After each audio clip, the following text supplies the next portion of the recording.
আসসালামু আলাইকুম ওয়া রাহমাতুল্লাহি ওয়া বারাকাতুহু। বিসমিল্লাহির রহমানির রহিম। আলহামদুলিল্লাহি রাব্বিল আলামিন ওয়াস সালাতু ওয়াস সালামু আলা সাইয়্যিদিল মুরসালিন নবিয়িনা মুহাম্মদ ওয়া আলা আলিহি ওয়া সাহবিহি আজমাইন ওয়া মান তাবিআহুম বিইহসানিন ইলা ইয়াউমিদ্দিন, আম্মা বাদ। আল্লাহ পাক রব্বুল আলামিনের সমস্ত প্রশংসা যে আল্লাহ পাক আমাদের সৃষ্টি করেছেন এবং আমাদেরকে হিদায়াত দান করেছেন। আল্লাহ পাক সম্পর্কে, আল্লাহ পাকের রাসূল সম্পর্কে, আর অন্যান্য যেসব আকীদার বিষয় সেসব সম্পর্কে কি বিশ্বাস করতে হবে তা আল্লাহ পাক রব্বুল আলামিন জানিয়ে দিয়েছেন, যার নাম হচ্ছে আকীদা। সালাত এবং সালাম নাযিল প্রিয় নবী সাল্লাল্লাহু আলাইহি সাল্লামের উপর, যিনি জানিয়ে এসেছেন তাই হচ্ছে আকীদার উৎস। তাতে থেকে আকীদা গ্রহণ করতে হবে, কোরআন এবং হাদিস। আজকের বিষয়বস্তু হচ্ছে এটা যে আকীদার উৎস কি, মানে আকীদা নেবেন কোনখান থেকে, আকীদা নেবেন কোনখান থেকে, কিসের ভিত্তিতে নেবেন আপনি। আকীদা যুক্তির ভিত্তিতে নেওয়া যেতে পারে, স্বপ্ন থেকে নেওয়া যেতে পারে, কাশফের নাম দিয়ে নেওয়া যেতে পারে, যে কাশফের মাধ্যমে জেনেছি যে এটা বিশ্বাস করতে হবে, নেওয়া যাবে।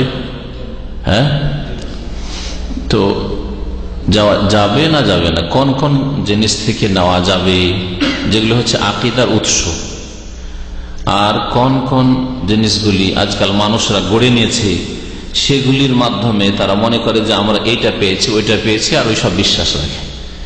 এগুলি হচ্ছে গোমরাহির কারণ মানব জাতির, বিশেষ করে মুসলিমদের মধ্যে যেসব শিরক, বিদআত, কুফরি, কুসংস্কার ঢুকেছে তার পিছনে কারণ হচ্ছে এগুলি।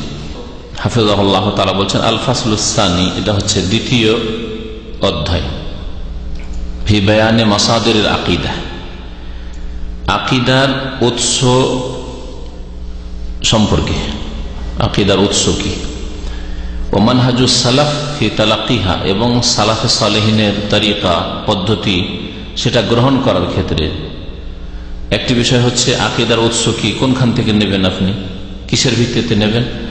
আর সালাফে সালেহিনগণ অর্থাৎ সাহাবায়ে কেরাম, তাবেঈন, তাবা তাবেঈন, আইম্মায়ে কেরাম, বিশেষ করে চার ইমাম, ইমাম আবু হানিফা, শাফি, মালিক, আহমদ রাহিমাহুমুল্লাহ, এবং মুহাদ্দিসিন আইম্মায়ে কেরাম, ইমাম বুখারী থেকে শুরু করে অন্যান্য মুহাদ্দিসিন এবং মুসলিম অন্যান্যরা, তারা সালাফ বলতে তারাই বোঝায় প্রথম সারিতে সাহাবায়ে কেরাম, তারপরে যাদের কথা বললাম। সালাফে সালেহিনদের মানহাজ মানে তরিকা পদ্ধতি, ফি তালাক্কিহা, তা গ্রহণ করার ক্ষেত্রে আকীদা কিভাবে তারা গ্রহণ করেছেন, যুক্তির ভিত্তিতে, কিয়াসের ভিত্তিতে, কোরআন হাদিসে নেই আর এর উপর ইজমা হয়ে গেছে এইরকম দাবি করেছেন, যেমন আজকাল এক শ্রেণীর লোকেরা বলে থাকে। না,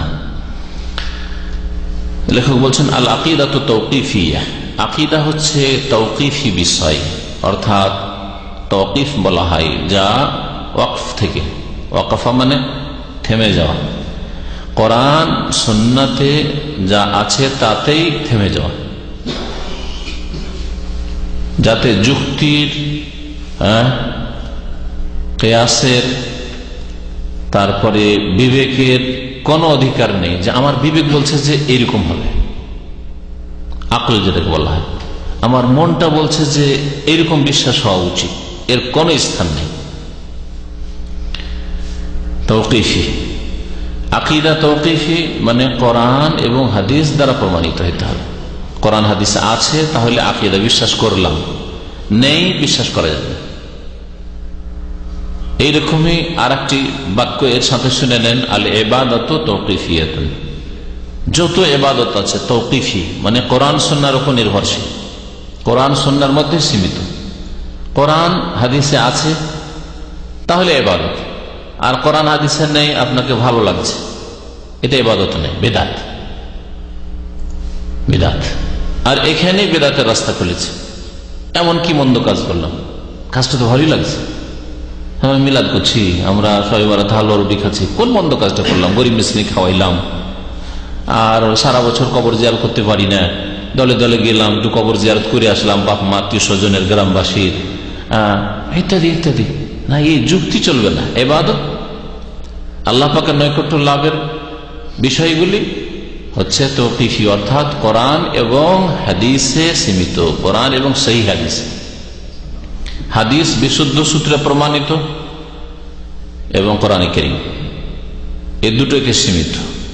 এই জন্য মাগরিবের নামাজ কয় রাকাত পড়াইলেন? 3 রাকাত। কেউ যদি বললে 3 কেন পড়বো সারা জিন্দগি ধরে? 3 একটু বেশি করলাম, অসুবিধা দেখি, মন্দ কাজ করলাম, 4 পড়বো। কেউ যদি বললেন না তো বেজোড় করেন, 5 করবো, না 7 করবো, অসুবিধাটা কি? চলবে। কারণ ইবাদত হচ্ছে তাওকীফি, কোরআনে আছে হাদিসে আছে, ওর মধ্যে সীমিত থাকতে হবে। 3 তো 3ই চলবে। বলবেন যে ফজরে 2 কেন পড়বো? ফজর একটু বেশি করেই পড়ি, যেমন জোহরে 4 পড়ছি, আসরে 4 পড়ছি, না চলবে না। আজান ইবাদত, তাই না? আজান তাওকীফি। আজানে 2-4টা বাক্য আরো বাড়াইলাম, অসুবিধা কি? যেমন বিদআতপন্থীরা বাড়িয়েছে, হাইয়া আলা খাইরুল আমাল শিয়ারা বাড়িয়েছে, তারপরে আশহাদু আন্না আলিয়ান হুজ্জাতুল্লাহ বাড়িয়েছে। ইবাদতে বাড়ানো চলবে না, তাওকীফি, যা কোরআন হাদিসে আছে তাতেই সীমিত থাকবে। এর বুঝতে পারছেন যে বাড়াইলে বিদআত। কারণ ইবাদত হচ্ছে তাওকীফি, কোরআন এবং হাদিসে তার সমর্থন থাকতে হবে, তার প্রমাণ থাকতে হবে। আমাদের দেশের বিদআতপন্থীরা, খালি শিয়ারা না, বিদআতপন্থী, বেরেলভি, মিলাদি, এরা বাড়িয়েছে আসসালাতু ওয়াসসালামু আলাইকা ইয়া রাসূলুল্লাহ। আযান শেষ করার পরে সুর ধরে পড়ে আসসালামু আলাইকা, আসসালাতু ওয়াসসালামু আলাইকা ইয়া হাবিবাল্লাহ, আসসালাতু ওয়াসসালামু আলাইকা ইয়া খায়রা খালকিল্লাহ। শুনেছেন এগুলো? না শুনেননি নাকি? এগুলি করে বিদআতপন্থীরা মসজিদে, তাদের মাইকে উচ্চস্বরে আজানের সাথে সাথে এগুলো পড়ে, বিদআত। যেমন 5 বার জায়গায় 6 বার আজান দেওয়া বিদআত। কেউ যদি বলে যুক্তি দিয়ে, তো যুক্তি দিতে ভালোই লাগছে। সকাল 10টার সময় একটা আজান দিলাম, লোকজনকে ডাকলাম, নামাজ পড়লাম 2 রাকাত, কোন মন্দ কাজ? দেখে তো মন্দ লাগে না, কিন্তু এটা হচ্ছে জাহান্নামে যাওয়ার রাস্তা। অশাররুল উমুরি মুহদাসাতুহা, সবচেয়ে খারাপ কাজ হচ্ছে ধর্মের নামে নতুন কাজ করা। অকুল্লু মুহদাসাতিন বিদআহ, প্রত্যেক নতুন কাজ হচ্ছে ধর্ম মনে করে নতুন কাজ করা। দুনিয়ার নতুন কাজ নাই। দুনিয়ার মোবাইল ছিল না, মাইক ছিল না, হ্যাঁ, এত সুন্দর সুন্দর রঙিন কিতাব ছিল না, এগুলো দুনিয়া। কিন্তু ধর্মের নামে নেকির আশায়, আল্লাহ পাকের নৈকট্য লাভের জন্য, যে এতে নেকির ব্যালেন্স বাড়বে, কুল্লু মুহদাসাতিন বিদআহ, প্রত্যেক নতুন কাজ ধর্ম মনে করে করা হচ্ছে বিদআহ, বিদআত। কুল, সবগুলি বিদআতে হাসানা, বিদআতে সাইয়্যা। কিছু বিদআত ভালো, কিছু মন্দ নেই। যেমন কিছু পায়খানা ভালো, কিছু পায়খানা মন্দ, এরকম নেই ইসলামে। তেমনি বিদআত কিছু ভালো, কিছু মন্দ নেই। পেশাব কিছু ভালো, কিছু মন্দ। পীরের পেশাব হইলে ভালো, মুবারক পেশাব, তাই না? না, এটা ইসলামে নেই। পেশাব পেশাব, নাপাক নাপাক। কুল্লু মুহদাসাতিন বিদআহ কুল্লু বিদআতিন দালালা, প্রত্যেক বিদআত হচ্ছে ধর্মের নামে নতুন কাজ হচ্ছে দলালা, গুমরাহি, রাস্তা হারিয়ে ফেলা। আর রাস্তা হারিয়ে ফেললে গন্তব্যস্থানে কখনো পৌঁছা যায় না। কুল্লু দালালাতিন ফিন্নার, এই জন্য গুমরাহির পরিণাম হচ্ছে জাহান্নামে যাওয়া। জান্নাতের রাস্তা হারিয়ে ফেলবে। এখান থেকে দামাম থেকে বেরোলেন আর হাইওয়ে ধরে যাবেন মক্কার দিকে, মক্কার রাস্তা না ধরে ডানে নয় বামে ধরলেন, বাম দিকে ধরলে বাহরাইন ঢুকে পড়বেন, ডান দিকে গেলে কুয়েতের রাস্তা ধরে ফেলবেন, তাই না? যত যাবেন তত মক্কা থেকে দূরে হয়ে যাবে, যত চলতে থাকবে তত মক্কা থেকে দূরে হয়ে যাবেন, অন্য রাস্তায় চলে গেলেন, গন্তব্যস্থানে পৌঁছতে পারলেন না রাস্তা হারিয়ে দিলে। দুনিয়ার ক্ষেত্রে যেমন হয়, রাস্তা হারিয়ে দিলে আসল জায়গা থেকে যেটা টার্গেট ছিল সেখান থেকে আরো দূরে চলে যাচ্ছেন, আরো দূরে চলে যাচ্ছেন। ওই রকমই যেমনই নবী করিম সাল্লাল্লাহু আলাইহি ওয়াসাল্লাম রাস্তা ছেড়ে দেবেন, এটাও তো ভালো, এটাও তো ভালো লাগছে। ইবাদতকে যদি তাওকীফি না মনে করেন, কোরআন হাদিসে সীমিত না মনে করেন, সবার খেয়াল খুশি ছেড়ে দেন, তাহলে যত করবেন তত জান্নাতের রাস্তা থেকে দূরে চলে যাবেন আর জাহান্নামে চলে যাবেন, জাহান্নামের নিকটবর্তী হয়ে যাবেন। তো এই দুটো কথা মনে রাখেন। আল আকিদাতু তাওকীফিয়া, আকিদা বিশ্বাসের বিষয় হচ্ছে কোরআন সুন্নাতে সীমিত, তাওকীফি। কোরআন সুন্নায় আছে, বিশ্বাস করব, না হলে করব না। ইবাদত তাওকীফি, আল ইবাদাতু তাওকীফিয়া, ইবাদত কোরআন হাদিসে আছে, তাহলে করব, না করব না। ফালা তাসবুত, ওর ব্যাখ্যা করছে আকীদা যে তাওকিফের ব্যাখ্যা হচ্ছে ফালা তাসবুত ইল্লা বিদালিল মিনাশ শারি। সুতরাং কোন আকীদা সাব্যস্ত হবে না যতক্ষণ পর্যন্ত শরীয়ত প্রচারকের পক্ষ থেকে তার দলিল প্রমাণ না পাবো। শারে মানে নবী করিম সাল্লাল্লাহু আলাইহি ওয়াসাল্লাম, শরীয়তের প্রচারক নবী করিম সাল্লাল্লাহু আলাইহি ওয়াসাল্লাম। শরীয়ত যিনি মানুষকে দিয়েছেন, দিনের বিধিবিধান দিয়েছেন আল্লাহর পক্ষ থেকে নিয়ে এসে, তিনি মাধ্যম দিন পৌঁছাবার ক্ষেত্রে তিনি হচ্ছেন মুহাম্মদ রাসূলুল্লাহ সাল্লাল্লাহু আলাইহি ওয়াসাল্লাম।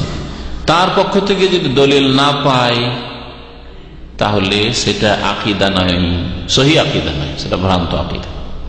এরকম বহু আকীদা আছে, ওদিকে ঢুকলে অনেক লম্বা সময় হয়ে যাবে, তাই না? ভ্রান্ত বিশ্বাস। এখান থেকে শুরু করেন যে আল্লাহর ওলিরা মরেও মরে না, আরো শক্তিশালী হয়ে যায়, তারা জীবিত থাকে, হ্যাঁ, ওলিউল্লাহরা দিতে পারে, হ্যাঁ, দুনিয়া মুরিদানদের খোঁজ খবর রাখে। সবগুলি আকীদা হচ্ছে বাতিল আকীদা, কোরআন হাদিসে নেই, সুতরাং বাতিল আকীদা। দুনিয়া নিয়ন্ত্রণ করে, বালা মুসিবত থেকে উদ্ধার করে, তারা জানতে পারে কে মাজারে আসলো না আসলো, কে চাদর চড়াইলো না চড়াইলো, সব শিরকি কুফরি কথা। আল্লাহ ছাড়া কেউ জানে না গাইবের কথা। আল্লাহ একমাত্র আল হাইয়ুল কাইয়ুম, আয়াতুল কুরসি, আল্লাহু লা ইলাহা ইল্লা হুয়াল হাইয়ুল কাইয়ুম। আল হাই চিরঞ্জীব একমাত্র আল্লাহ। প্রত্যেকে ধ্বংসশীল, প্রত্যেককে মরতে হবে, সুতরাং মারা গেছে। মওতের পরে যে জীবন আছে সেটা পরকালের জীবন, বারজাখী জীবন, দুনিয়ার জীবন নেই। সুতরাং দুনিয়ার কোনো খোঁজ খবর রাখে না।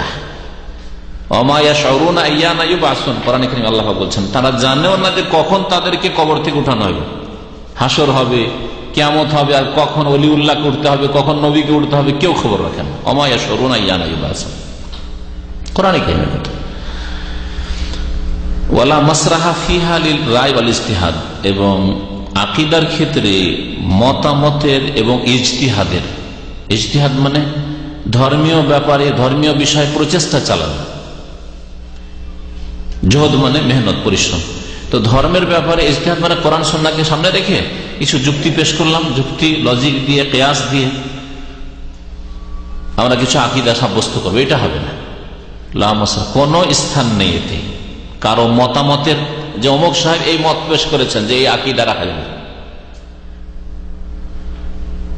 অমুক সাহেবের এটা ইজতিহাদ যে আকীদা রাখা যাবে, কিন্তু কোরআনের কোন আয়াতেও নেই আর রাসূলের কোন সহিহ হাদিসেও নেই, সেটা আকীদা নাই, সেটা হচ্ছে বাতিল আকীদা, সেটা হচ্ছে ভ্রান্ত আকীদা, সেটা হচ্ছে গুমরাহি আকীদা। অমিন সাম্মা, এই কারণে ফাইন্না মাসাদিরাহা মাকসুরাতুন আলা মা জা ফিল কিতাব ওয়াস সুন্নাহ, এই জন্যই এর উৎস, আকীদার উৎস সীমিত ওই সব দলিল প্রমাণে যা আল্লাহ পাকের কিতাব কোরআনে কারিমে এসেছে। কোরআনের উপরে নির্ভরশীল আপনার আকীদা, কোরআনে কারিমে আছে বিশ্বাস করবেন। 2 নম্বর ওয়াস সুন্নাহ, নবী সাল্লাল্লাহু আলাইহি সাল্লামের সুন্নাতে মানে হাদিসে, সহিহ হাদিসে এসেছে, গ্রহণযোগ্য হাদিসে এসেছে, তাহলে বিশ্বাস করবেন। সহিহ অথবা হাসান, দুটোই হচ্ছে গ্রহণযোগ্য হাদিস। যদি কোনো সহিহ হাসান হাদিসে, গ্রহণযোগ্য হাদিসে আসে সনদের দিক থেকে, তাহলে সেটা বিশ্বাস করবেন, আর না হলে বিশ্বাস করবেন না। কোরআনে কারীম ছাড়াও বেশ কিছু জিনিস আছে যেগুলো বিশ্বাসের বিষয়। নবী সাল্লাল্লাহু আলাইহি ওয়াসাল্লাম হাদিস আছে, আমরা বিশ্বাস করি, তাই না? কবর আযাবের কথা কোরআনে কারীম স্পষ্ট আছে, আছে কিন্তু অস্পষ্ট আছে। তারপরে কবর আযাব বিস্তারিত, এত ডিটেলস। মুনকার নাকির প্রশ্ন কোরআনে কারীমে নেই, হ্যাঁ, মান রাব্বুকা মা দীনুকা মান নবিয়্যুকা জিজ্ঞাসা নাই কোরআনে কারীম, হ্যাঁ।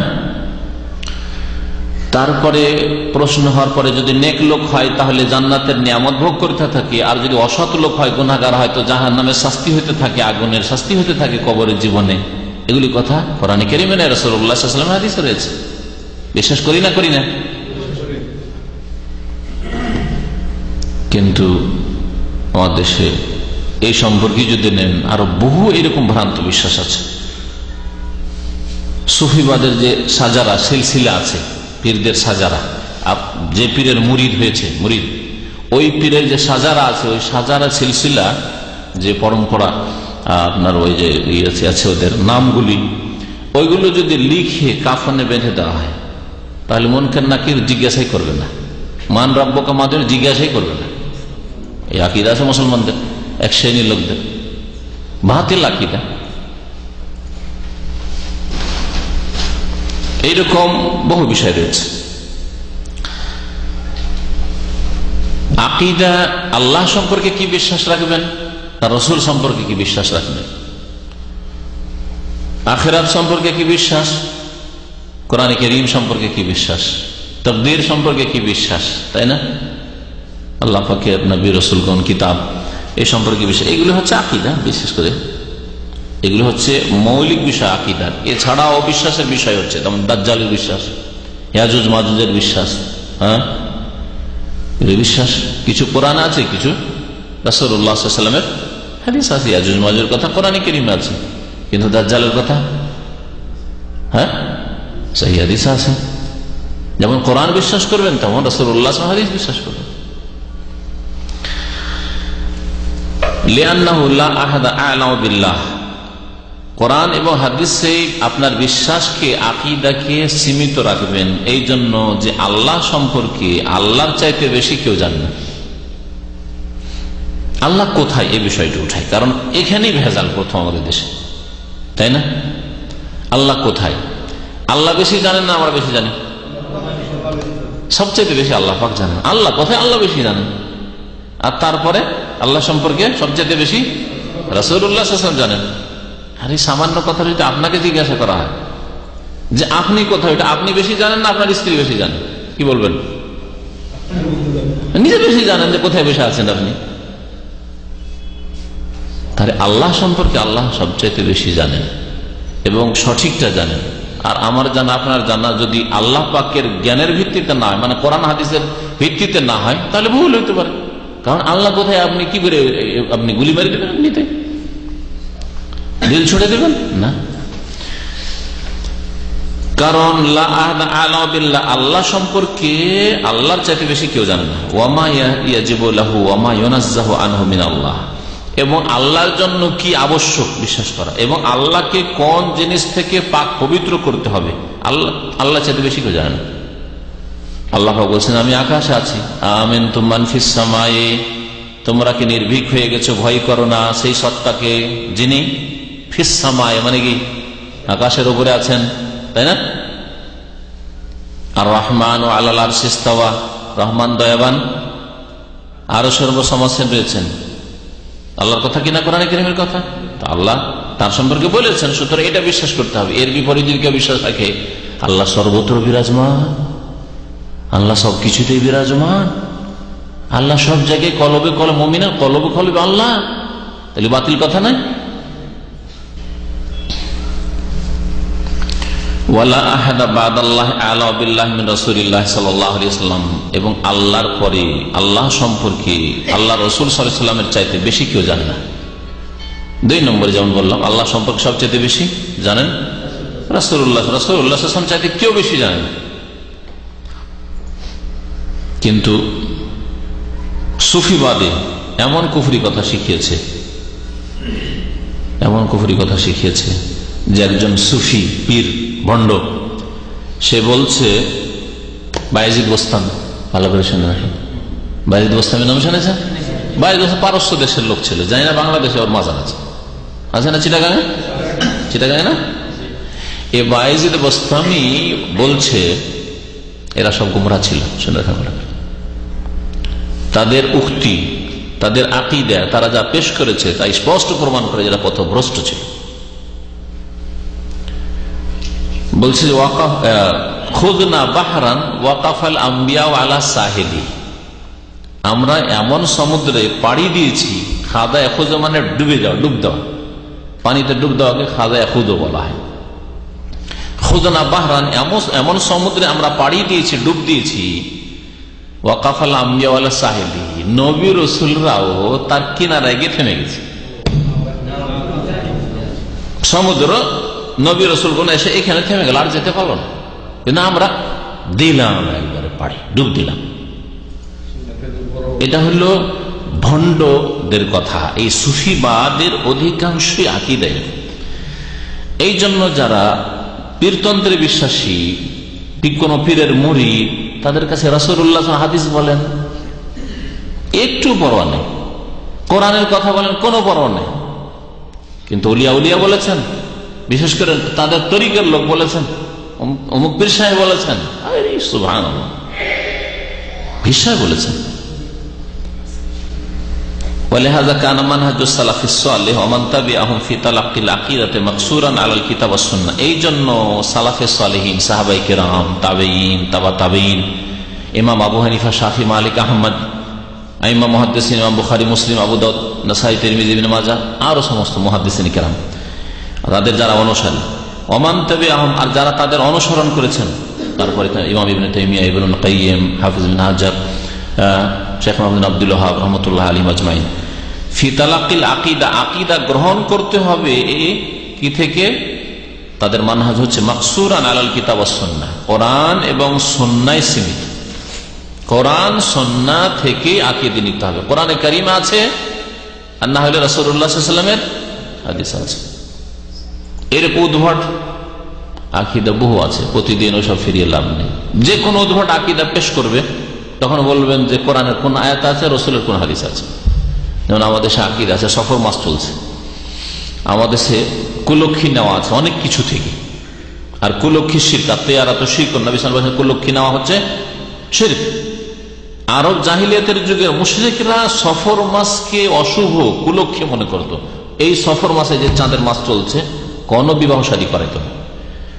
বাঙালি মুসলিমরা আর হিন্দুরাও কার্তিক মাসে বিবাহ করায় না, কার্তিক মাসে বিবাহ চলবে না, ভাদ্র মাসও করায় না। দেখেন এক এক এলাকায় এক এক কুসংস্কার, এই শিরকি আকীদা আছে। খারাপ হয়ে যাবে, বিয়ে টিকবে না, বরকত হবে না, বিয়ে টিকলে ছেলে মেয়ে হবে না, হইলে খোড়া খোড়া হবে, কানা হবে, ইত্যাদি ইত্যাদি সব শিরকি আকীদা।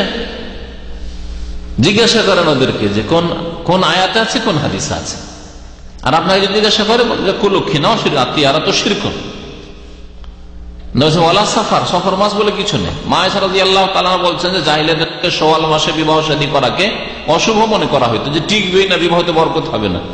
আর আমার বিয়ে হয়েছে শাওয়াল মাসে, আর আমার সাথে বিদায় হয়েছি, আমি নবী সাল্লাল্লাহু আলাইহি ওয়াসাল্লামের ঘরে গিয়েছি আমি এই শাওয়াল মাসে, আর আমার চাইতে ভাগ্যবতী মহিলা আর কি আছে দুনিয়া? মা আয়েশা রাদিয়াল্লাহু তাআলা বলছেন। আমাদের দেশে পেঁচার আকীদা আছে, শুনেছেন?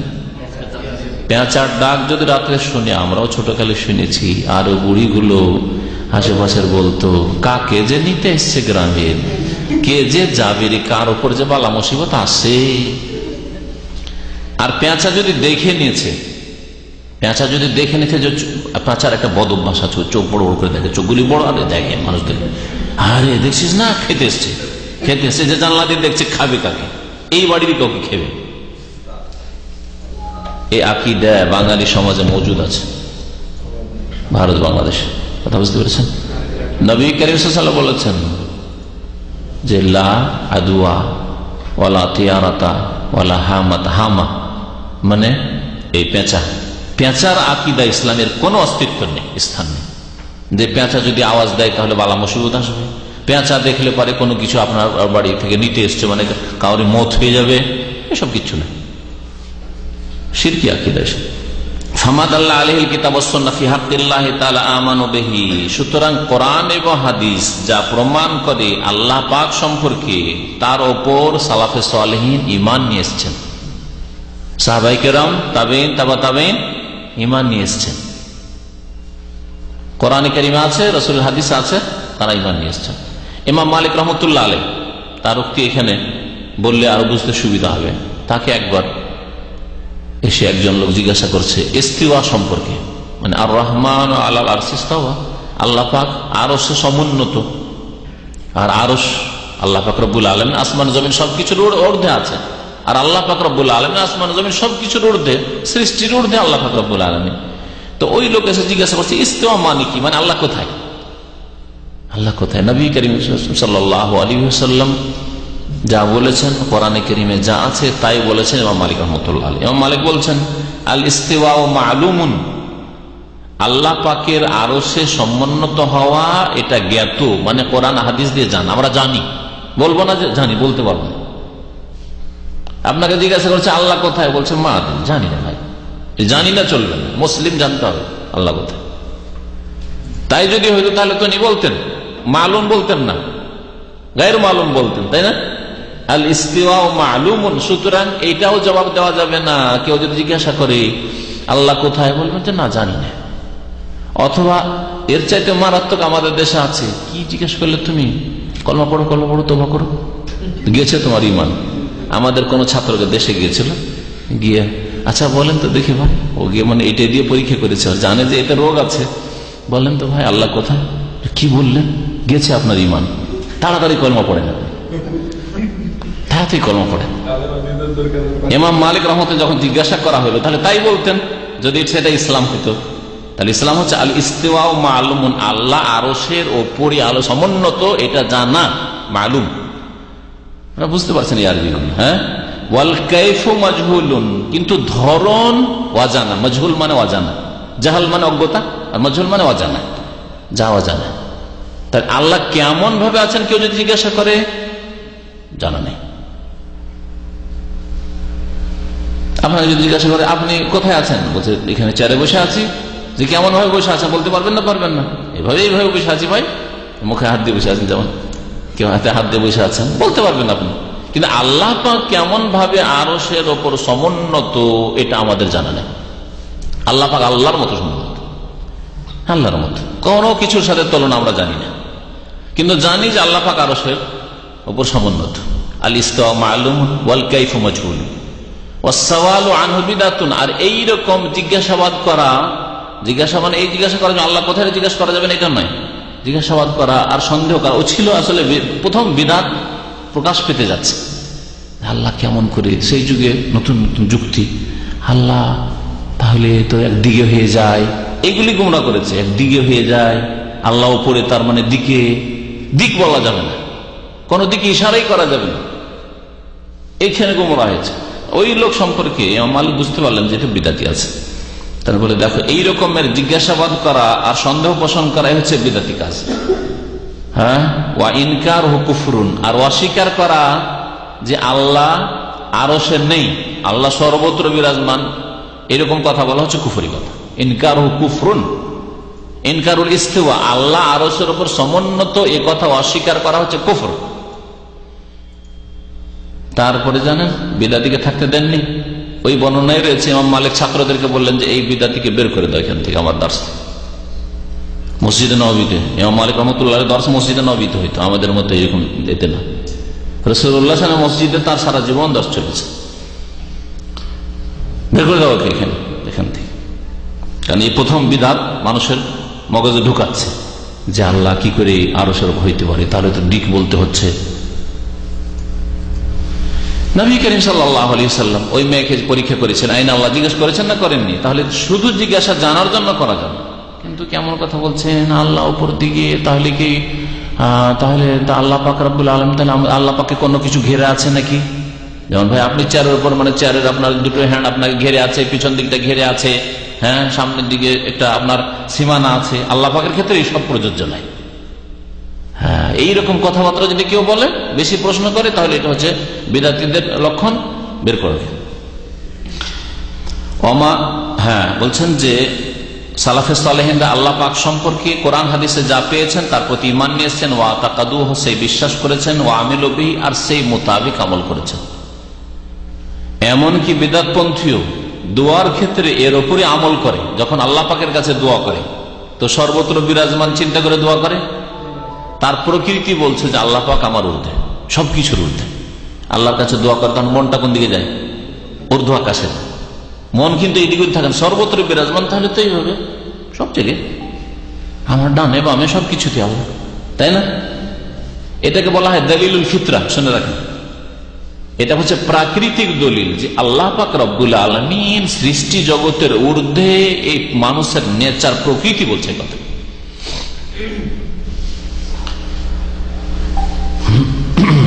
ওয়ামালাম ইয়াদুল্লাহ আলাইহি কিতাবুল্লাহ সুন্নাতে রাসূলিহি, আর আল্লাহ পাকের কিতাব এবং রাসূলের সুন্নাত মানে হাদিস যদি কোনো কিছু প্রমাণ না করে, নাফাউহু আনিল্লাহি তাআলা, তাহলে আল্লাহ থেকে তা অস্বীকার করেছে। সালাফে সালেহিন অস্বীকার করেছেন। আল্লাহ পাক রব্বুল আলামিনের হাত আছে না নেই? আছেন। কোরআনে আছে না হাদিস আছে? কোরআনেও আছে, হাদিসেও আছে। আল্লাহ পাক রব্বুল আলামিনের চোখ আছে না নেই? কোরআনে কারিমে আছে, হ্যাঁ, তাই না? তো কোরআন এবং হাদিস দ্বারা যা প্রমাণিত তা তারা সাব্যস্ত করেছেন, আর যার নেই। এখন যদি আপনাকে কেউ জিজ্ঞাসা করেন ভাই আল্লাহর কি বডি আছে, আল্লাহর দেহ আছে, আল্লাহ পাকের নাক আছে, যে কেউ যদি জিজ্ঞেস করে তো কি বলবেন?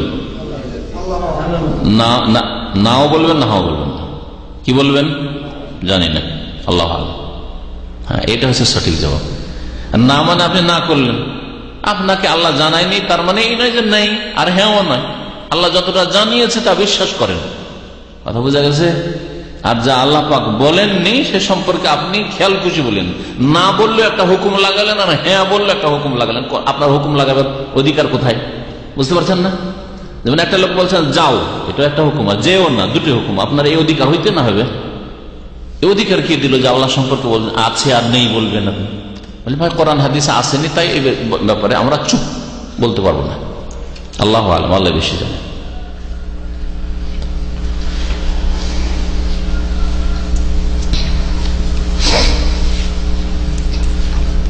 যদি কেউ জিজ্ঞাসা আল্লাহ পাকের বিবি আছে, কি বলবেন? নেই। হ্যাঁ, কেন? কোরআনে আছে। হ্যাঁ হ্যাঁ, লাম ইয়াত্তাখিয সাহিবাতান ওয়ালা ওয়ালাদা, সাহিবা, সাহিবা মানে বিবি, সঙ্গিনী। আল্লাহ পাকের সঙ্গিনী নেই। আল্লাহ পাকের সন্তান সন্ততি আছে, নেই বলবেন। হ্যাঁ, এখানে নেই বলেন। তাহলে যেখানে নেই বলা কোরআনে হাদিসে আছে, যেখানে হ্যাঁ বলা কোরআন হাদিসে আছে, সেটা হ্যাঁ না বলবেন। আর যেটাতে কিছুই নেই, হ্যাঁও নেই নাও নেই, আপনি নিজের পক্ষে হ্যাঁ যখন নেই তখন না করে দিই, খবরদার না। বোঝা গেছে? তো কোরআন এবং হাদিসে যদি না থাকে তো নাফাহু আনিল্লাহ, আল্লাহ থেকে তারা এগুলোকে অস্বীকার করেছে, এগুলোকে তারা সাব্যস্ত করেনি। ওয়ারাফাজু হয়েছে, এগুলিকে অস্বীকার করেছে কেউ যদি বলে। এই জন্য তাদের মাঝে বিশ্বাসের ক্ষেত্রে, আকীদার ক্ষেত্রে কোনো মতবিরোধ দেখা যায়নি।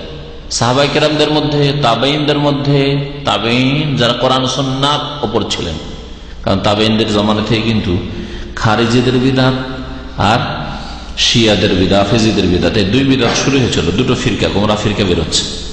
আহলে সুন্নাত ওয়াল জামাত ডানে বামে দুটো বাতিল ফিরকা বেরোচ্ছে। আর তারপর ধীরে ধীরে জাহমিয়া, মুরজিয়া, বহু ফিরকা তখন। তারপরে সুফিদের তরিকতের শেষে চিশতিয়া, কাদেরিয়া, নকশবন্দিয়া, মুজাদ্দিদিয়া, অমুক তমুক, আর শেষ থাকুন দেওবন্দিয়া, বেরেলভিয়া, সব কত যে ফিরকা বেরোল আল্লাহ জানে।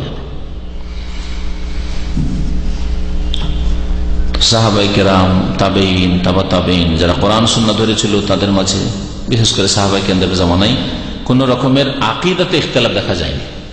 মাসলা মাসাইলে ইখতিলাফ ছিল সাহাবায়ে কেরামদের, মাসলা মাসাইলে ইখতিলাফ ছিল, কিন্তু আকীদায় ইখতিলাফ ছিল না সাহাবায়ে কেরামদের মধ্যে।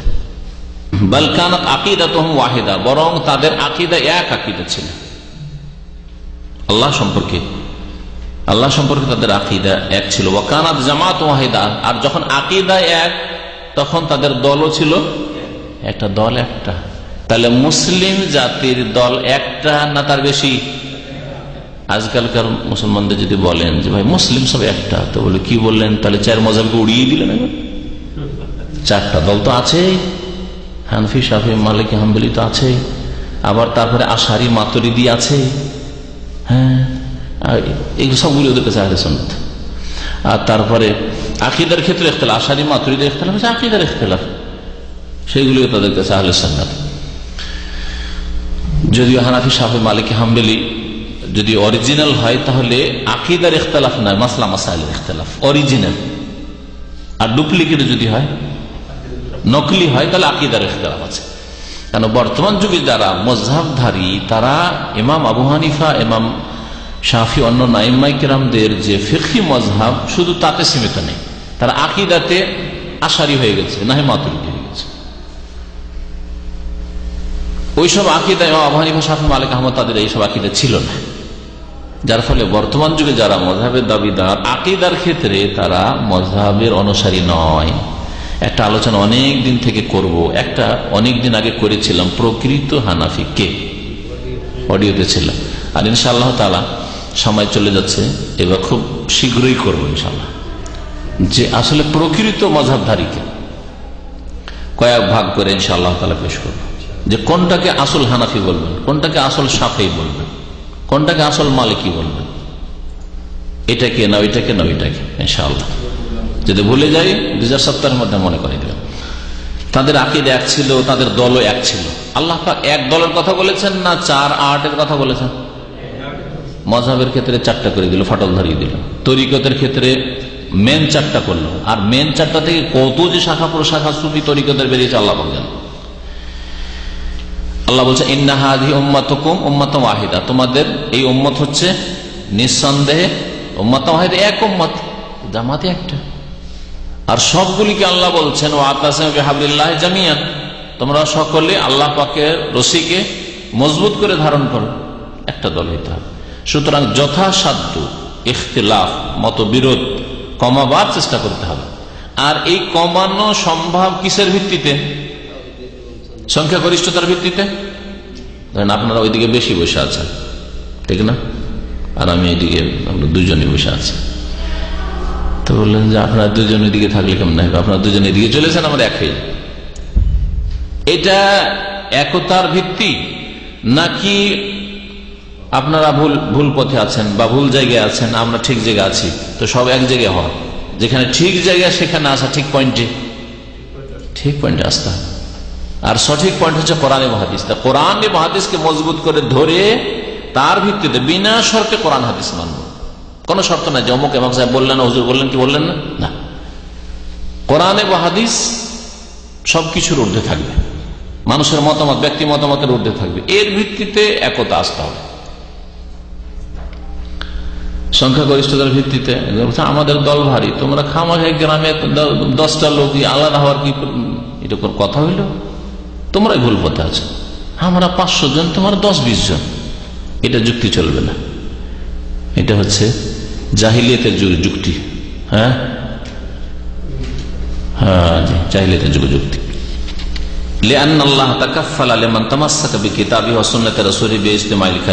কারণ আল্লাহ পাক রব্বুল আলামিন দায়িত্ব নিয়েছেন যে যারা কোরআনকে মজবুত করে ধরবে, রাসূলের হাদিসকে মজবুত করে ধরবে, তারা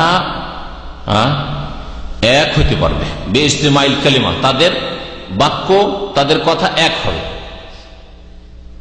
কোরআন এবং হাদিসের ভিত্তিতে যদি নামাজ পড়েন তো বেশি পার্থক্য থাকবে না। কোরআন এবং হাদিসের ভিত্তিতে যদি আল্লাহ সম্পর্কে আকীদা রাখেন তাহলে কোনো পার্থক্য থাকবে না। কোরআন এবং হাদিসের ভিত্তিতে যদি রাসূল সাল্লাল্লাহু আলাইহি ওয়াসাল্লাম সম্পর্কে আকীদা রাখেন তাহলে কোনো ইখতিলাফ থাকবে না যে নবী নূরের তৈরি না মাটির তৈরি, হায়াতুন নবী না মওতুন নবী, হ্যাঁ, ওসব থাকবে না। ওয়াসসাওয়াব ফিল মুতাকাদ ওয়াত্তিহাদুল মানহাজ, আকীদার ক্ষেত্রে তারা সঠিক রাস্তা পেয়েছে এবং তাদের পথ একটি হয়েছে। কাল আল্লাহ তাআলা, আল্লাহ পাক বলেছেন ওয়াতাসিমু বিহাবলিল্লাহি জামিআন, তোমরা আল্লাহ পাকের রশিকে সকলে সংঘবদ্ধভাবে মজবুত করে ধারণ করো, ওয়ালা তাফাররাকু, তোমরা বিচ্ছিন্নতা সৃষ্টি করিও না, বিচ্ছিন্নতা সৃষ্টি করিও না। ওয়া ক্বালা তাআলা, আল্লাহ পাক আরো বলেছেন ফাইম্মা ইয়াতিয়ান্নাকুম মিন্নি হুদান, আমার পক্ষ থেকে যে তোমাদের কাছে দিক নির্দেশনা আসে, হিদায়াত আসে, আল্লাহর পক্ষ থেকে রাস্তা দেখানো হয়েছে, ওটা নেবেন না অন্য রাস্তা নেবেন? ওটাই নিতে হবে। ফামানিত্তাবা হুদায়া, সুতরাং কেউ যদি আমার হিদায়াতকে অনুসরণ করে, ফামানিত্তাবা হুদায়া এটা হচ্ছে সূরা তাহার আয়াত, আর ফামানতাবিয়া হুদায়া ওটা হচ্ছে সূরা বাকারার আয়াত। ফামানিত্তাবা হুদায়া, যেই ব্যক্তি আমার হিদায়াত, আমার দিক নির্দেশনাকে অনুসরণ করবে, মেনে চলবে, ফলো করবে, ফালা ইয়াদিল্লু, সে কখনো পথভ্রষ্ট হবে না, ওয়ালা ইয়াশকা, আর সে কখনো বদনসিব হবে না। ইয়াশকা মানে হচ্ছে হতভাগা হওয়া, হ্যাঁ, ওয়ালা ইয়াশকা, আর কেউ বদনসিব হবে না। তাহলে বদনসিব কে? জাহান্নামী, সে বদনসিব। যে শিরকে অথবা বিদআতে পড়লো সে বদনসিব, পাপিষ্ট হচ্ছে বদনসিব। আর যেই ব্যক্তি জান্নাতের রাস্তায় আছে সে ভাগ্যবান। যারা হচ্ছে ভাগ্যবান তারা জান্নাতে, ওয়াম্মাল্লাযিনা শাকু, পক্ষান্তরে যারা হচ্ছে বদনসিব, ফাফিন্নার, তারা জাহান্নামে। আল্লাহ বলছেন যারা আমার হিদায়াতকে মেনে চলবে, অনুসরণ করে, ফালা ইয়াদিল্লু, তারা গোমরাহ পথভ্রষ্ট হবে না, ওয়ালা ইয়াশকার, তারা হতভাগা হবে না। ওয়ালিযালিকা সুম্মু বিল ফিরকাতিন নাজিয়া, এই জন্য যারা কোরআন সুন্নাহকে বিনা কোনো শর্তে মেনে চলেছে, কোরআন সুন্নাহকে বুঝেছে সাহাবায়ে কেরামের তরিকায়, কারণ সেই যুগে কোনো ফাটল ছিল না, সেজন্য সাহাবায়ে কেরাম যেভাবে কোরআন সুন্নাহকে বুঝেছেন, তাদের দৃষ্টিভঙ্গি নিয়ে কোরআন হাদিসকে বুঝেছে, তাদেরকে ফিরকায়ে নাজিয়া বলা হয়েছে। কিয়ামত পর্যন্ত এই দলটিকে নাজাত প্রাপ্ত দল, মুক্তি হাসিলকারী দল। ফিরকা মানে দল, আর নাজিয়া মানে নাজাত থেকে মুক্তিপ্রাপ্ত। লিআন্না নবী সাল্লাল্লাহু আলাইহি ওয়াসাল্লাম শাহিদা লাহুম বিন নাজাত, এদেরকে নাজাত প্রাপ্ত দল কেন বলা হয়? এই জন্য নবী করিম সাল্লাল্লাহু আলাইহি ওয়াসাল্লাম একটি হাদিসে এই দলটিকে নাজাত প্রাপ্ত দল বলে আখ্যায়িত করেছেন। তাদের জন্য সাক্ষী দিয়েছেন নাজাতের। হিনা আখবারা বিইফতিরাকিল উম্মাহ, যখন নবী করিম সাল্লাল্লাহু আলাইহি ওয়াসাল্লাম ভবিষ্যৎবাণী করেছিলেন যে উম্মতে ফাটল ধরবে, এলা সালাসিন ওয়া সাবঈনা ফিরকা, কতটি ফাটল? 73 দলে ভাগ হয়ে ফাটল ধরবে। নবী করিম সাল্লাল্লাহু আলাইহি ওয়াসাল্লাম বলেছেন ইফতারাকাত বনি ইসরাইল, বনু ইসরাইল, বনু ইসরাইল ইহুদিরা বা ইফতারাকাতিল ইহুদ, ইহুদিরা ভাগ হয়েছে কত ভাগে? 71। এহেদা ও সাবঈনা ফিরকা 71 ভাগে। ওয়াফতারাকাত নাসারা, আর খ্রিস্টানরা 72 ভাগে ভাগ হয়েছে। ওয়াসাতাফতারিকু উম্মতি, আর আমার উম্মতের লোকেরা ভাগ বন্টন হয়ে যাবে, বিচ্ছিন্ন হয়ে যাবে দলে দলে। আলা সালাসিন ওয়া সাবঈনা ফিরকা, 73 দলে। কুল্লুহুম ফিন্নার, সবগুলি জাহান্নামে যাবে। সবগুলি জাহান্নামে যাবে মানে এটা নয় যে চিরকাল জাহান্নামে থাকবে।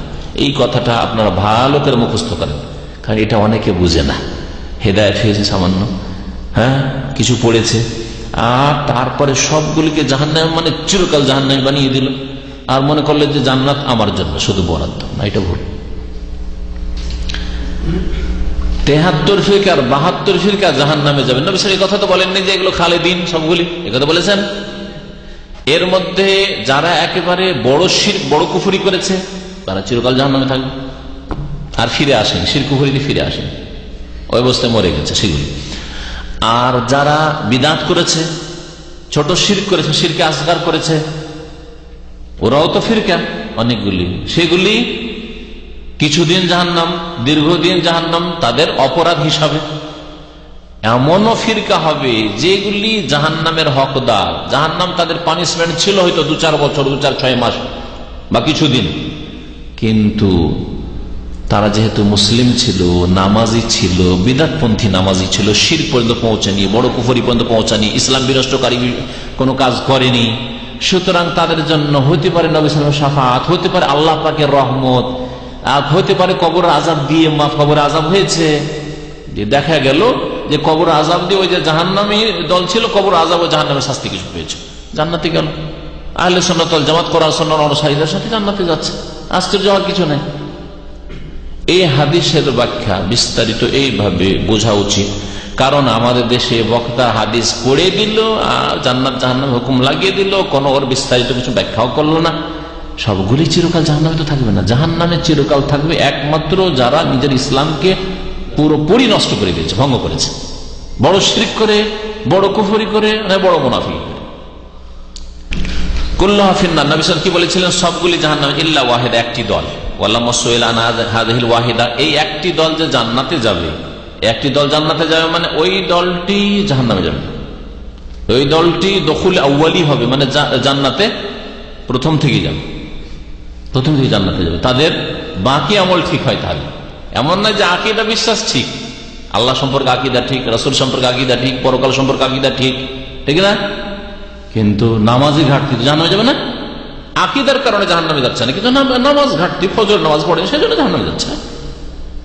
সুদ খেয়েছে, ঘুষ খেয়েছে, সহি আকীদার লোক, ঘুষখোর ছিল, হারাম খেয়েছে, আত্মসাৎ করেছে, মসজিদের টাকা, মাদ্রাসার টাকা, এতিমখানার টাকা বেঈমানি করেছে, সেজন্য জাহান্নামে যাচ্ছে। কখনো এটা ভাববেন না যে সহি আকীদা আছে সুতরাং সাতক্ষণ মাপ, এটাও নয়। দিনের একটা দিক হচ্ছে আকীদা ছাড়া ইবাদত, সেটা কমপ্লিট হইতে হবে, ফরজ ওয়াজিব। আর আরেকটা হচ্ছে আখলাক মামলাত, আদান প্রদান, বিবাহ শাদী, কেনা বেচা, ব্যবসা বাণিজ্য, রুজি রোজগার। রুজি রোজগার হারাম ছিল, আর বলছে সহি আকীদার লোক জান্নাতে চলে যাবে, জাহান্নামে যাবে। হয়তো কোনোদিন ফিরে আসতে পারে, কিন্তু দীর্ঘদিনও থাকতে পারে, বহুকাল থাকতে পারে। খুন করেছে, সহি আকীদার লোক খুন করেছে, জিনা করেছে, নাই। আর হারাম খাওয়া তো বহু লোকের মধ্যে আছে, আকীদা সহি কিন্তু পয়সার লোভ সামলাতে পারে না, পয়সার লোভ সামলাতে পারে না। ধর্মীয় প্রতিষ্ঠানের নেতৃত্ব দিয়ে সংগঠনের পয়সা মেরে খাওয়া, মাদ্রাসার পয়সা মেরে খাওয়া। বাবার কিছুই ছিল না, গরিব ফকির বহু লোক আছে যারা আজকে কোটি কোটি টাকার মালিক, এতিমখানা চালিয়ে, মাদ্রাসা চালিয়ে, মসজিদ নির্মাণ করে। বলে সব সহি আকীদা সুতরাং জান্নাতে, এত সহজ নয়। আল্লাহ বলছে আম হাসিবতু আন তাদখুলুল জান্নাহ, এত সস্তা একবারে জান্নাত নাকি? যে আকীদাটা ঠিক করে নিয়েছে আর জান্নাত বরাদ্দ হয়ে গেছে, কখন না। আকীদা, ইবাদত, আখলাক, চরিত্র, মামলাত, আপনার মামলাত, আদান প্রদান, লেনদেন, রুজি রোজগার যেন ঠিক থাকে, এর নাম হচ্ছে ইসলাম। আসলে নবী করিম সাল্লাল্লাহু আলাইহি ওয়াসাল্লাম তখন কি জবাব দিয়েছিলেন ওই দলটিকে, যে দলটি জান্নাতে যাবে? প্রথমে, হিয়া মান কানা আলা মিসলি মা আনা আলাইহিল ইয়াওম ওয়া আসহাবি। নবী সাল্লাল্লাহু আলাইহি ওয়াসাল্লাম আর একটা বাক্য দিয়ে জবাব দিয়েছেন, হুমুল জামাত, ওরা হচ্ছে আল জামাত, যারা জামাতবদ্ধ। অর্থাৎ রাসূলুল্লাহ সাল্লাল্লাহু আলাইহি ওয়াসাল্লাম যেই জামাত দল ছেড়ে গেছেন সাহাবায়ে কেরামদের জামাত, ওই জামাতের সাথে যে দল আছে, তাহলে দেখতে হবে যে সাহাবায়ে কেরামদের আকীদা আল্লাহ সম্পর্কে, রাসূল সম্পর্কে, আখিরাত সম্পর্কে, তাকদীর সম্পর্কে কি ছিল, ওই আকীদায় বিশ্বাসী ওরা, হুমুল জামাতের অর্থ। আর এখানেও ওইটাই বোঝানো হয়েছে, হিয়া, ওই দলটি হচ্ছে মান কানা আলা মিসলি মা আনা আলাইহিল ইয়াওম, আজকে আমি যেই পথের ওপর আছি তার অনুরূপ অবস্থায় জীবনযাপন করব, আকীদার ক্ষেত্রে, ইবাদতের ক্ষেত্রে, আখলাকের ক্ষেত্রে। ওয়া আসহাবি, এবং আমার সাহাবায়ে কেরাম যেই পথের ওপর আছে ওই রকম যারা হবে, ওই রকম যারা হবে। তাহলে সব সময় আকীদা, ইবাদত, আখলাক এসব ক্ষেত্রে সাহাবায়ে কেরাম, রাসূলুল্লাহ সাল্লাল্লাহু আলাইহি ওয়াসাল্লামের পরে সালেফে সালেহিন, তাবেঈন, তাবা তাবেঈন, আইম্মায়ে কেরাম, তাদের পথের অনুসারী হতে হবে। নবী সাল্লাল্লাহু আলাইহি ওয়াসাল্লাম সাহাবায়ে কেরামদের যুগে, নবী সাল্লাল্লাহু আলাইহি ওয়াসাল্লামের জামানা তো বাদ দেন, সাহাবায়ে কেরামদের যুগে বেনামাজি মুসলিম হয় এটা তাদের কল্পনাতেও ছিল না। এজন্য ইজমা ছিল তাদের যে বেনামাজি মুসলিম নাই, সাহাবায়ে কেরামদের ইজমা। কানু লা ইয়ারাউনা শাইআম মিনাল আমাল তারকুহু কুফরুন গায়রা সালাহ। আব্দুল্লাহ বিন শাকিক বলছেন যে সাহাবায়ে কেরামরা নামাজ ছাড়া ছাড়া অন্য কোন আমল ছেড়ে দেওয়াকে কুফরি মনে করতেন না, যে ইসলাম থেকে খারিজ হয়ে যান, কিন্তু নামাজ ছেড়ে দিলে ঈমান থাকে না। ওয়াকাদ ওয়াকা মিসদাক মা আখবারা বিহি সাল্লাল্লাহু আলাইহি ওয়াসাল্লাম, আর নবী করিম সাল্লাল্লাহু আলাইহি ওয়াসাল্লাম যেমন বলেছেন তেমনই বাস্তবে হয়েছে। নবী সাল্লাল্লাহু আলাইহি ওয়াসাল্লাম 73 ফিরকা বলেছেন, 73 হয়েছে। ফাইন্দামা বানা বাযুন নাস আকীদাতাহুম আলা গায়রিল কিতাব ওয়াস সুন্নাহ, এটা কেন হয়েছে? যখন উৎস গোলমালিয়ে গেছে। উৎস কি বললাম শুরুতে? কোরআন এবং হাদিস। কিন্তু যখন বাযুন নাস, কিছু লোকেরা নিজের আকীদার বুনিয়াদ রেখেছে কিতাব সুন্নাহ ছাড়া অন্য কিছুর উপর, আলা গায়রিল কিতাব ওয়াস সুন্নাহ, কোরআন সুন্নাহকে উৎস না বানিয়ে অন্য কোথাও থেকে আকীদা নিয়েছে। এটা আমরা কাশফের মাধ্যমে জানতে পেরেছি। আমাদের বুজুর্গানের দিন পীরে কিবলা কাশফ দ্বারা জানতে পেরেছে, এটা ইলহাম দ্বারা জানতে পেরেছে, এটা স্বপ্ন যুগে জানা হয়েছে। বুঝতে পেরেছেন? জি।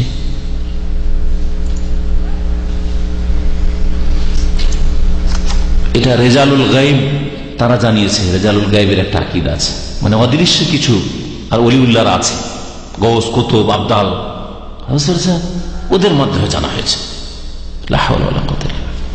যখনই কোরআন সুন্নাহ ছাড়া অন্য কিছুকে আকীদার বুনিয়াদ বানিয়েছে, যেমন ইলমুল কালাম, একটা উদাহরণ দিয়েছে। ইলমুল কালাম, ইলমুল কালাম বলে তর্কবিদ্যাকে। বিশেষ করে আব্বাসী আমলে মুসলমানদের মধ্যে, আব্বাসী খেলাফতের যুগে, হারুন রশিদের জামানায়, তার বাবা ছিলেন খলিফা মানসুর, এইসব জামানায় প্রথম গ্রিক দর্শন, নাম শুনেছেন, ইউনানি ফালসাফা বলা হয় আরবিতে। গ্রিক দর্শন, ইউনানি ফালসাফা, গ্রিকরা সভ্য ছিল, রোম গ্রিক, এরা সভ্য ছিল, ওদের ফিলোসফি ছিল, দর্শন ছিল, ওগুলো অনুবাদ হয়ে আসতে লাগলো। আরবিতে অনুবাদ করার জন্য কিছু লোক লাগালো যে দেখি ওদের কিছু বিদ্যা যেগুলো আছে ভালো, সেগুলোতে আমাদের জাতি উপকৃত হোক। যেমন মেডিকেল সায়েন্স আজকাল আরবিতে অনুবাদ হচ্ছে, তাই না? আরবিতে অনুবাদ হয়ে, যেমন মিশরে মেডিকেল সায়েন্স, মেডিকেল পড়ানো হচ্ছে, MBBS পড়ানো হচ্ছে আরবি মিডিয়ামে, আর অন্য অন্য দেশেও ইংলিশ দিয়ে পড়ানো হচ্ছে। যেমন আমাদের দেশগুলিতেও ইংলিশ দিয়ে, বাংলাতে আপনি পাবেন না, হয়তো মেডিকেল পড়া হবে না, ইংলিশ দিয়ে পড়তে হবে নাকি। একটা ইঞ্জিনিয়ারিং পড়লে ইংলিশ মিডিয়ামে যেতে হবে আপনাকে।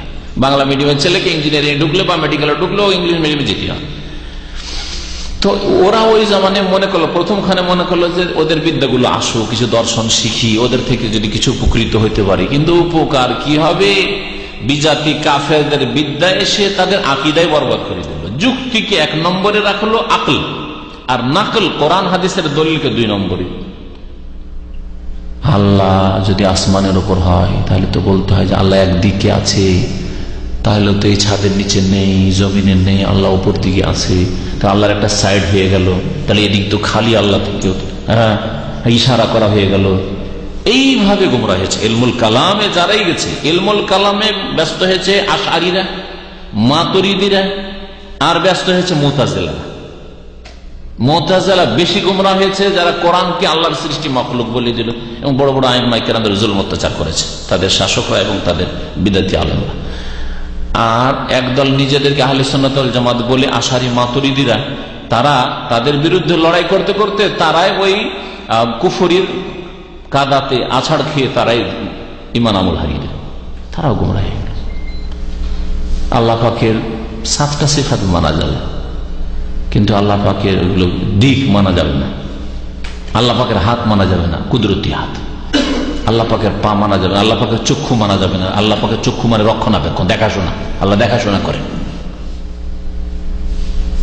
যুক্তিকে 1 নম্বরে, আর 2 নম্বরে কোরআন হাদিস হয়ে গেল ইলমুল কালাম ওয়ালাদের কাছে। ইলমুল কালাম মানে ওই আশারি আর মাতুরিদি মতবাদ, যারা যুক্তি দিয়ে ইসলামকে বুঝার আর বুঝাবার চেষ্টা করতে মানুষকে। যুক্তি তর্কে লিপ্ত হইল মুতাজিলার সাথে, মুনাজারা আর বহস করতে গিয়ে মুতাজিলাও গুমরাহ হইল, এরা নিজেরাও গুমরাহ হইল। ওয়া কাওয়াইদুল মানতিক, এবং মানতিক, লজিক, মানতিক আমাদেরকে পড়ানো হয়েছে। মানতিক পড়ে মাথা খারাপ করা হয়েছে, কিছুই ফায়দা হয়নি, না দুনিয়া লাভ হয়েছে না আখিরাতের লাভ হয়েছে। আর আমাদের চাইতে আমাদের ওস্তাদদের আমলে আরো বেশি পড়িয়ে বেকার করা হয়েছে, তার জিন্দিগিটা বেকার করা হয়েছে। আমার এক ওস্তাদ বুখারী পড়েছেন, 40-45 বছর বুখারী ওনার পড়া হয়ে গেছে, তখন আমি তার কাছে বুখারী পড়েছি। তো রহমানী সাহেব উনি বলতেন যে বাবারে, এই মানতিক পড়াতে যত মেহনত করেছি, ওই মেহনতটা যদি কোরআন হাদিসে করতাম, আর এই মানতিক না পড়ে তো দিনী মাদ্রাসাগুলিতে, তাহলে বুখারীর হাফেজ হয়ে যেতাম। শুধু তোমাদের বুখারী পড়াইতাম না, বুখারীর হাফেজ হইতে পারতাম। মানতিকে কত কিতাব যে পড়িয়েছে, আমরাই তো পড়েছি 8টা-10টা কিতাব। ফালতু ফালতু জিন্দেগিতে বেকার করা হয়েছে। একটা করে সাবজেক্ট প্রতি বছর। তর্কবিদ্যা, যুক্তি, যাতে পড়তে গিয়ে শিক্ষক ভালো করে বুঝে না, আর ছাত্রও বুঝে না। আর যারা বুঝেছে, যে আমলে বুঝে, অধিকাংশ গুমরাহ হয়েছে। নিজের আকলকে, বিবেককে কোরআন হাদিসের দলিলের উপর প্রাধান্য দিয়েছে। যেটা তো যুক্তিতে ধরেন না, এটা যুক্তিসম্মত লাগে না। যেমন আল্লাহ যদি হাত হয়, তার মানে আল্লাহর অঙ্গ প্রত্যঙ্গ আছে। আল্লাহর অঙ্গ প্রত্যঙ্গ বলা, আল্লাহকে পবিত্র করা হইল না, আল্লাহকে দুর্বল করে দেওয়া হইল। এই জন্য হাত থেকে পাক করতে হবে, এই জন্য চোখ থেকে আল্লাহকে পাক করতে হবে, এই জন্য আল্লাহকে পা থেকে পাক করতে হবে। আল্লাহ পাকে দেখেন। এই জন্য আশারি মাতুরিদের মতবাদ আপনাদেরকে একটু বলছি, কারণ এগুলো বেশি শুনে লাভ নেই। বলছে সামিউন বিলা সামিন, শোনেন কিন্তু শোনার কোন তাদের কাছে অঙ্গ প্রত্যঙ্গ নাই আল্লাহ পাকের কাছে। সামিউন বিলা সামিন, তারপরে বাসিরুন বিলা বাসারিন, দেখেন তিনি কিন্তু চোখ নেই। আল্লাহ দেখেন কিন্তু চোখবিহীন দেখেন। বুঝতে পেরেছেন? জি।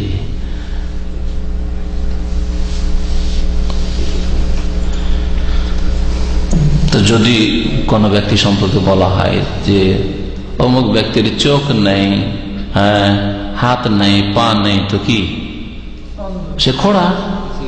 চোখ নেই, হাত নেই, পা নেই, খোড়া। তো ইলমুল কালামে আশারি মাতুরিদি মতবাদ আল্লাহ পাককে খোড়া করে দিয়েছে। আউযুবিল্লাহ।